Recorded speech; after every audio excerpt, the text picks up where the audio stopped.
તો પૂરના પાણી ઓસરતાની સાથે હવે ફરી એકવાર વડોદરાને ધમધમતું કરવાની દિશામાં પ્રયાસો થઈ રહ્યા છે। એવામાં હવે વિઘ્નહર્તાના આગમનની તૈયારીઓમાં પણ લોકો લાગી ગયા છે, કારણ કે ગણેશોત્સવ આમ તો 7 સપ્ટેમ્બરથી શરૂ થવા જઈ રહ્યો છે, પરંતુ ફતેગંજ વિસ્તારમાં આઈ લવ ઇન્ડિયા ગ્રુપે આજે બાપાની આગમન યાત્રાનું આયોજન કર્યું। આયોજન થકી યુવકો દુંદાળા દેવની મૂર્તિ લાવી વડોદરા શહેર પરના તમામ વિઘ્નો હરી લેવા માટે પ્રાર્થના કરશે।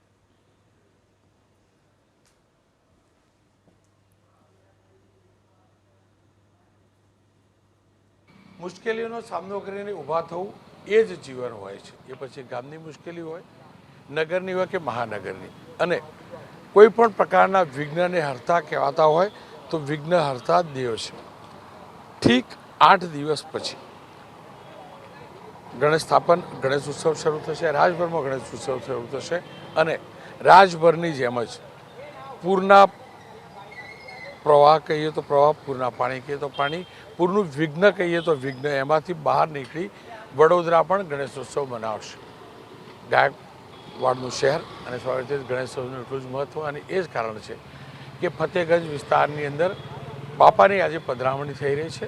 ગણપતિ દાદાની આગમન યાત્રા અહીંયા છે અને આગમન યાત્રા માટેની જબરજસ્ત અહીંયા તૈયારી થઈ રહી છે। આઈઆઈટી ગ્રુપ આ ફતેગંજનું આ ગ્રુપ છે અને અહીંયા આપ જોઈ શકો છો આજે બાપાની આગમન યાત્રા છે અને આગમન યાત્રાને સ્વાગત જ આ ગ્રુપના લોકોમાં જબરજસ્ત ઉત્સાહ છે।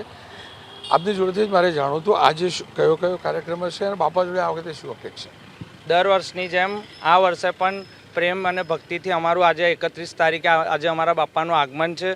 વિઘ્નહર્તા દેવને લાવીએ છીએ, તો આ પૂરની પરિસ્થિતિમાં જે પણ કંઈ નુકસાન થયું છે એ બાપા વિઘ્નહર્તા જે પણ વિઘ્ન હતું એ દૂર કરે અને જેને નુકસાન થયું છે એને પરવડે અને આગળ જે રીતે ધંધો ચાલતો હતો એ રીતે ફરી ચાલુ થઈ જાય એવી બાપાને પ્રાર્થના છે। અમારા ગ્રુપનું આઈ લવ ઇન્ડિયા ગ્રુપ ફતેગંજ। આજે આગમન થશે બાપાનો, કાર્યક્રમ શું હશે આખો?